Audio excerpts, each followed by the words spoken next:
Всем доброго дня. Итак, друзья мои, прежде чем начать непосредственно ритуал, хочу сказать пару слов. Во-первых, я уже предупреждала, что очень не люблю, когда берут мои работы, мои идеи, мои рассказы и прочее и переделывают в какую-то ерунду. То есть дешевят мой труд. Это мне очень не нравится. И я предупреждала, что любое такое поползновение будет наказано жестко, и все будет возвращено на круги своя. Это раз. Во-вторых, неуважаемые могуйки, не нужно пытаться лепить какую-то ерунду, так называемую, на злобу дня. Знаете, когда вот в данный момент эта тема очень актуальна, будут смотреть, надо бы что-нибудь такое сварганить. Это сразу видно, когда человек не искренен, когда человек фальшивый, это видно. То есть вот, поскольку эта тема сейчас во языцах, поскольку очень часто это все обсуждается, мусолится, вот дам-ка я какой-то такой оберег, соответствующий тематике, и все будут меня смотреть, потому что вот я такой патриот. Когда вы хотите помочь людям, вы должны это делать искренне. Вам это должно быть дано. Вы действительно должны переживать. Исходя из ваших переживаний, пропуская через свое сердце, вы отдаете людям работы, и тогда они помогают. Все остальное фальшиво, не настоящее.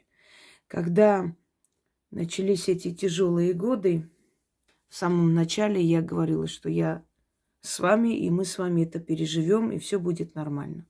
И люди выходили из очень тяжелых ситуаций, из безденежья, запрещали из дома выходить и работать, помните такие времена. Потом начались конфликты локальные и все прочее. И я просто не спала день и ночь, пытаясь постоянно быть на связи с людьми, чтобы помочь им в этой ситуации, чтобы вернулись живые, чтобы не попадали в плен, и чего только не было.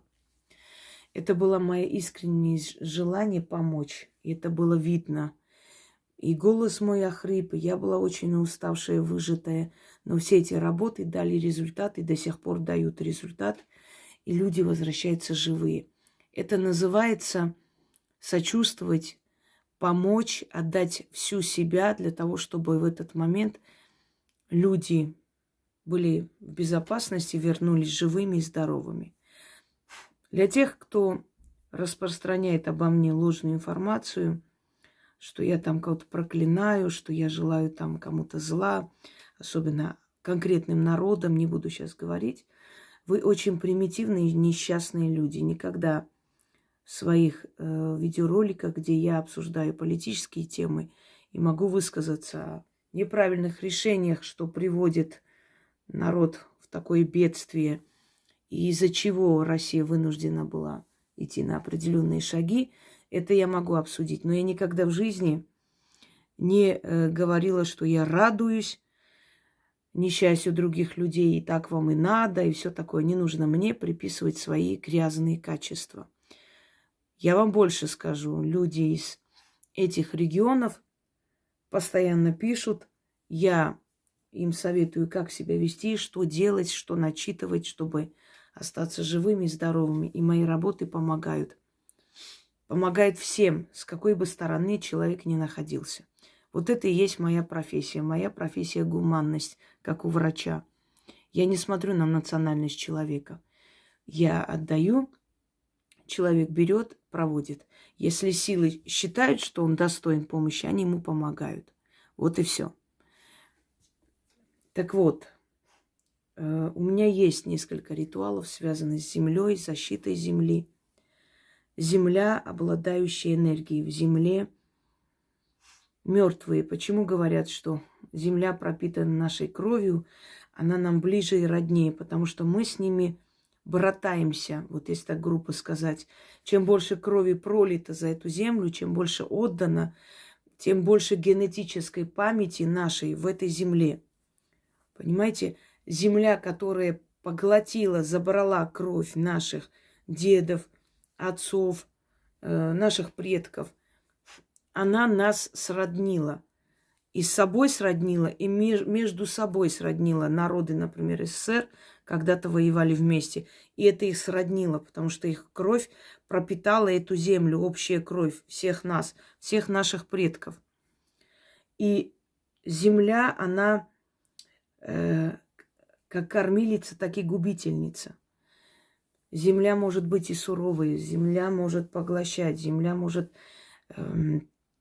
устроить землетрясение, да, то есть вывести наружу вулканы. Земля может быть яростной, земля может быть доброй. Поэтому стихия, то есть та материя, на которой мы с вами живем, она живая, она дышит и понимает. Кроме того, в земле мертвые. И хотя души их уходят вне, но энергия мертвых остается там. Поэтому погостная земля считается носителем мертвой энергии.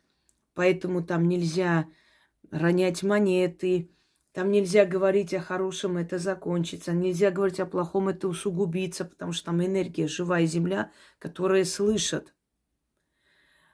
Я недавно слушала какую-то лекцию, не буду называть человека. Теоретик замечательный, очень много знает, читала много, видно, что человек образованный, подкованный в этом всем. Но вот чем отличается теоретик или просто эрудированный, начитанный человек от практика? Потому что вот те истины, которые практикующие знают тысячелетиями, теоретик может, не поняв глубину, отрицать. И это вот большая ошибка. Именно поэтому люди, которые просто теоретики в магии, они не должны какие-либо темы затрагивать. Мне особенно было смешно, послушала с улыбкой о том, что никакого хозяина и хозяйки кладбища не существует, и это все выдумки и все прочее. Это говорит человек, который себя называет ведьмой. Но почему она так говорит? Потому что она не сталкивалась с этими силами. А почему она не сталкивалась? Потому что она не ведьма. Ведьма видела их, сталкивалась с этим. И тысячелетиями сказанное пустой не бывает, поймите. И есть там стражники, есть там духи, которые оберегают покой мертвых. То есть мы с вами сейчас далеко ушли. Просто я хочу вам сказать, что просто прочитать, бывает, встречаются очень грамотные непрактики, которые себя называют почему-то практиками. Они не практики, они просто очень грамотные, начитанные люди. Да, интересно их слушать иногда. Много чего знают, потому что много читали, изучали, не более того. Но не будучи практиками, они именно вот те конкретные вещи, которые, неотъемлемая часть магии, они не знают, потому что они не практики. Они просто много интересного читали, сопоставили и выдают свои версии. Но версия это одно, а есть истина, неоспоримая, которым следовали тысячелетиями ведьмы, которые, просто никак не спорится и не предмет торга. А есть те, которые даже не то, что не начитанные, они абсолютно серые создания, не имеющие представления ни о чем, но глядя, следя за твоим каналом, да, вот недавно там был военный врач, которая высказала и сказала, что она спаслась только благодаря моим работам и благодарила меня. Да, эти работы для этого и были созданы. Такие моменты, чтобы человек в экстремальные, страшные моменты, вы даже не представляете, как они спасали людей. Просто ни одного человека не оставалось живых, оставался только он, потому что сестра, тетка, даже не мать читали для него каждый день. И он остался жив. То есть вот видя такие примеры, ты понимаешь, что твоя работа, она действительно очень нужна людям. И не просто так ты перетерпеваешь все эти трудности, устаешь, выжимаешься, и всяких глупцов слушаешь, и эти преследования, и это вот ересь, которая несется в твою сторону. Это все не просто так пройдено, потому что если твои работы спасают жизни, ну, стоит ради этого пострадать. И вот, изучая мой канал, глядя на это все, они, знаете, как, чем руководствуются? Что сейчас в цене, что сейчас более такой ходовой товар. О, надо защиты, обереги такие, причем назвать как надо и выдать. Взяв отсюда, выдрав какие-то слова из контекста моего ритуала, да, защита родной земли, тут забрав и так далее, и вот создать вот какую-то фигню, перемешать и выдать, вот, смотрите, я переживаю, я тоже помогаю, спасаю. Да никого вы не спасаете, ни за кого вы не переживаете. Вы просто себя на фоне вот этих несчастий просто решили себя рекламировать, вот и все. Человек, желающий спасти, искренне помогая, столько лет ждать не будет, чтобы сейчас вот выдать вот какую-то тему. А где вы были столько лет, когда вот это все мракобесие творилось в мире, как-то вас было не видно? Что-то я это делала, и я помогала, и я дальше помогаю. Эти работы же не ушли куда-нибудь, они всю жизнь будут нужны людям. И тем более взять мое, переделать, вы знаете, что мой сапог всегда наготове. Поэтому уж не обижайтесь. Итак, начнем. Земля. Для чего эта защита вам пригодится? Во-первых, друзья мои, если вы собираетесь куда-то уехать, тем более, если есть такой, знаете, горячие точки, да, если такая необходимость, Родина зовет, и нужно ехать, некоторые вообще служат. Если вы живете на этой горячей точке, если вы просто хотите оберегать свой дом, если вы хотите оберегать своих детей, на все эти случаи этот оберег вам пригодится. Если вы куда-либо уезжаете, то есть на вот такое особое задание, то есть опасное место, вы проводите этот ритуал и с этим оберегом уезжаете с собой. Она будет вас спасать и охранять всегда. Когда вернетесь, высыпайте эту землю хоть где. Границы, которые обозначают государство, они тоже некое, как вам сказать, энергетическое поле. Не случайно обозначаются границы. Это тоже некий ритуал, понимаете, закрытие себя. Вот начерченные границы. Вот здесь моя родина, дальше чужое там. Или бывшие земли моей родины. Но в любом случае взять там, где ты живешь, где родные, близкие, берете землю, черный мешочек. Можно самим шить. Значит, начитывайте 4 раза. Высыпайте все это сюда, в мешок, и забирайте с собой. Когда вернетесь с этого опасного задания, окончательно, что вам больше ехать не нужно, высыпайте эту землю где-нибудь, где угодно. Верните назад ее. И эта земля будет ждать, что вы вернете ее назад. Потом опять будете уезжать, снова возьмите землю в другом месте, неважно. Опять же, начитайте и уезжайте. Конечно, такую землю, которую продают для горшков и прочее, не такую землю, а именно с матери земли брать, с планеты нашей. Надеюсь, поняли, о чем я говорю. Так вот, если вы просто хотите себя уберечь, начитайте этот заговор, носите с собой, но обновляйте каждый месяц. Вы можете это начитать и повесить дома над входной дверью, будет оберегать ваш дом, если вы одна живете и боитесь там взломов или мало ли что. Если вас преследуют или на работе вас грызут, сжирают, можете начитать этот мешок, забрать с собой и спрятать где-нибудь на работе. Эти все преследования закончатся. Но запомните, где-то через месяц надо обновлять. Эту землю нужно возвращать обратно и набирать новую, потому что она вбирает в себя всю эту отрицательную, всю опасность в себя вбирает. И она уже не способна вам помочь и защитить, потому что она уже насытилась этой отрицательной энергии. Эту энергию нужно обратно высыпать, отдать земле, как бы обнулить, и взять другую землю, снова начитать. И вы вот это вот оберег и помощь родной земли почувствуете. Итак, начнем. Если вы ушли в другое место, и вы находитесь на чужой территории, пусть даже некогда вашей родины часть, неважно, оттуда землю не берите, она к вам враждебно будет относиться. Берите землю только своей родины, то есть там, где вы живете, откуда вы поедете. Я надеюсь, поняли. Можно ли, некоторые говорят, со своего огорода брать? Да, можно, конечно, и для защиты дома, и себя. Какая разница? Земля есть земля. Берите хоть где. Главное, чтобы территория была вашей страны. Итак, начнем. Да, те, которые живут за границей, но они по происхождению русские, вот как им быть? Точно так же. Там тоже земля, где вы живете. Эта земля, она уже с вами сроднилась. Вы уже как бы родные вместе. И поэтому вы можете там брать. Та земля будет вас защищать. Малые родины, пускай, допустим. Слова следующие. Матушка родимая, кормилица, заступница, будь рядом, стань моим щитом и защитой на всех дорогах, у всех порогов, на перепутье, на перекрестках.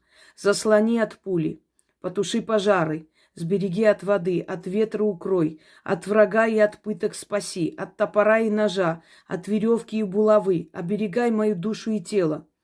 В тебе кровь воинов, в тебе пот крестьян, в тебе слезы матерей, в тебе прах древних, твоих сыновей и дочерей. Вся эта рать, встань за моей спиной.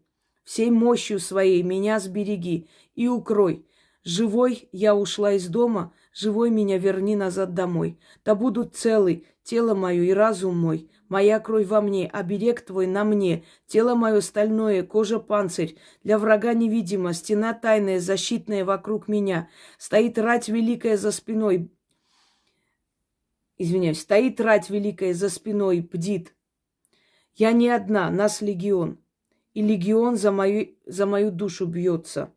Тот легион непобедимый, тот легион несокрушимый. Матушка родимая, земля-кормилица, мощь твоя велика и магия вечна. И через вечную силу защита твоя со мной. Ключ в море, замок на обереге, язык во рту, заклято. Немного сбилась, потому что там кошки бегают, отвлекают меня. Поэтому люблю ночью делать. Матушка родимая, кормилица, заступница, будь рядом, стань моим щитом и защитой на всех дорогах, у всех порогов, на перепутье, на перекрестках. Заслони от пули, потуши пожары, сбереги от воды, от ветра укрой, от врага и пыток спаси, от топора и ножа, от веревки и булавы. Оберегай мою душу и тело. В тебе кровь воинов, в тебе пот крестьян, в тебе слезы матерей, в тебе прах древних твоих сыновей и дочерей. Вся эта рать стань за моей спиной. Всей мощью своей меня сбереги и укрой. Живой я ушла из дома, живой меня верни назад домой. Да будут целы тело мое и разум мой, моя кровь во мне, оберег твой на мне. Тело мое стальное, кожа панцирь, для врага невидима. Стена тайная, защитная вокруг меня. Стоит рать великая за спиной и бдит. Я не одна, нас легион. И легион за мою душу бьются. Вот легион, тот легион непобедимый, тот легион несокрушимый. Матушка родимая, земля-кормилица, мощь твоя велика. И магия вечна, и через вечную силу защита твоя. Со мной ключ в море, замок на обереге, язык во рту, заклято. Еще раз. Матушка родимая, кормилица, заступница, будь рядом, стань моим щитом и защитой. На всех дорогах, у всех порогов, на перепутье и перекрестках, заслони от пули, потуши пожары. Сбереги от воды, от ветра укрой, от врага и от пыток спаси. От топора и ножа, от веревки и булавы, оберегай мою душу и тело. В тебе кровь воинов, в в тебе пот крестьян, в тебе слезы матерей, в тебе прах древних твоих сыновей и дочерей. Вся эта рать встань за моей спиной. Всей мощью своей меня сбереги и укрой. Живой я ушла из дома, живой меня верни назад домой. Да будут целы тело мое и разум мой, моя кровь во мне, оберег твой на мне, тело мое стальное. Кожа панцирь, для врага невидима, стена тайная, защитная вокруг меня стоит. Рать великая за спиной бдит. Я не одна, нас легион, и легион за мою душу бьется. Тот легион непобедимый, тот легион несокрушимый. Матушка родимая, земля кормилица, мощь твоя великая, и магия вечная, и через вечную силу защита твоя со мной. Ключ в море, замок на обереге, язык во рту, заклято. И еще раз. Матушка родимая, кормилица, заступница, будь рядом, стань моим щитом и защитой на всех дорогах, всех порогов, на перепутье, на перекрестках. Заслони от пули, потуши пожары, сбереги от воды, от ветра укрой, от врага и от пыток спаси, от топора и ножа, от веревки и булавы, оберегай мою душу и тело. В тебе кровь воинов, в тебе пот крестьян, в тебе слезы матерей, в тебе прах древних твоих сыновей и дочерей. Вся эта рать встань за моей спиной. Всей мощью своей меня сбереги и укрой. Живой я ушла из дома, живой меня верни назад домой. Да будут целы тело мое и разум мой, моя кровь во мне, оберег твой на мне. Тело мое стальное, кожа панцирь, для врага невидима, стена тайная, защитная вокруг меня стоит, рать великая за спиной бдит. Я не одна, нас легион, и легион за мою душу бьется. Тот легион непобедимый, тот легион несокрушимый, матушка родимая, земля кормилица, мощь твоя велика, и магия вечная, и через вечную силу защита твоя со мной. Ключ в море, замок в обереге, язык во рту, заклято. Единственный вопрос, можно ли проводить сыновьям, если они не хотят? Нет, нельзя. Вот этот оберег, к сожалению, нельзя. Можно другие. Здесь человек должен сам прийти с поклоном к земле и попросить помощи. Поэтому уговорите своих детей все-таки начитать, провести и забрать этот мешочек земли с собой. И тогда все будет хорошо у них. Они живые, здоровые, причем без царапин, без ран, без ничего вернуться обратно домой. Всем удачи, всех благ, живите долго, счастливо. И главное, не забудьте, что человеку дан разум. Руководствуйтесь всегда разумом, а не чувствами. Чувства обманчивы, как правило. Всего хорошего.